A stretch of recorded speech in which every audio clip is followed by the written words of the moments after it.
যশোরের একটা জিনিস খুব ভালো, সুন্দর লাগে, সেটা হচ্ছে যশোরের এই যে ইজি বাইক গুলো, বড় অটো। আমি জানি না আপনারা কোন জায়গা থেকে কে কি বলেন, কিন্তু যশোরে বলে ইজি বাইক। তো যাই হোক, সেই ইজি বাইক গুলো শহরের মধ্যে একদম সব সেম কালার, সব হলুদ। আমি পার্শ্ববর্তী একটা দেশের কথা বলবো, সেখানে ট্যাক্সি গুলো হলুদ, সুন্দর দেখা যায়, কিন্তু যশোরে এই জিনিসটা একদম ইউনিক, বাংলাদেশে একদম ইউনিক, যে অনেক সুন্দর লাগে।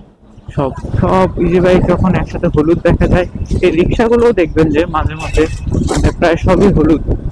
এখানকার এখানকার যে পৌরসভা, সে পৌরসভা থেকে নির্ধারণ করা জানি, এটা হলো বেসপাড়া।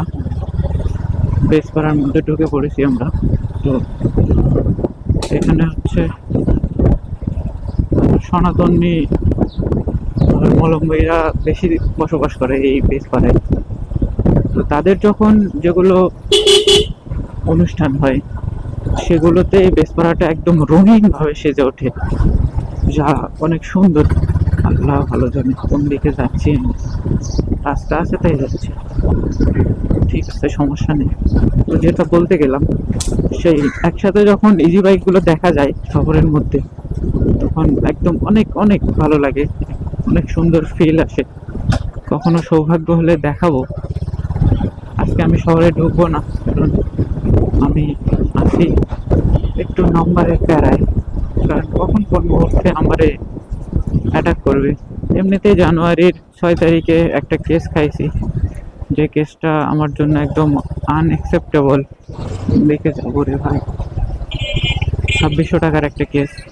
আমার সবই ঠিক ছিল, ব্যাংক জমার কাগজের ডেট ছিল, তারপর ড্রাইভিং লাইসেন্স ছিল, মাথায় হেলমেট ছিল, সবই ছিল, বাট তারপরে আমারে কেস দিয়ে দিছে। এখন সেটা যশোরে মধ্যে দেয় নাই, যশোরের বাহিরে নাভারনের ওই দিকে দিয়েছে। ও আচ্ছা আচ্ছা, আমি রাস্তায় চলে আসছি। এটা হচ্ছে সেই সনাতনী ধর্মাবলম্বীদের বড় মন্দির বলে, হ্যাঁ মন্দির। ডান ডান দিয়ে গেলে একদম সোজা চলে যাব আরএন রোড, নতুন বাজারের পাশে। আমার ওখানেই যেতে হবে, ওখান থেকে একটা পার্স নেব, তারপরে চলে যাব আমার সেই ভাইয়ের ওখানে। আমি এখনো চেক করিনি লক চলছে কিনা, যদিও সকাল সকাল অন করে রেখেছি। ওখানে যাই দেখবো। এতক্ষণ কথা বলছি, এগুলো পাও না যায়, এগুলো যেন রেকর্ড হয়, কারণ প্রথম মোটো ব্লগ আমার। আমি খুব এক্সাইটেড ব্লগ দেখার জন্য, আপলোড দেওয়ার জন্য। মনে হয় আমি ঠিক রাস্তাতেই চলে এসেছি, হ্যাঁ ঠিক রাস্তাতে আসছি। এটা হচ্ছে রিং রোড, নতুন বাজারের, এটা আরএন রোড, বামে হচ্ছে নতুন বাজার। ও আল্লাহ, দোকানপাট এখনো খোলেনি। এই সামনে ওইটা হচ্ছে নতুন বাজার। আমি কি দোকান খোলার আগে চলে আসলাম? তাই তো মনে হচ্ছে। এখানে জিজ্ঞাসা করতে হবে, সুজুকির বল রেসার আছে?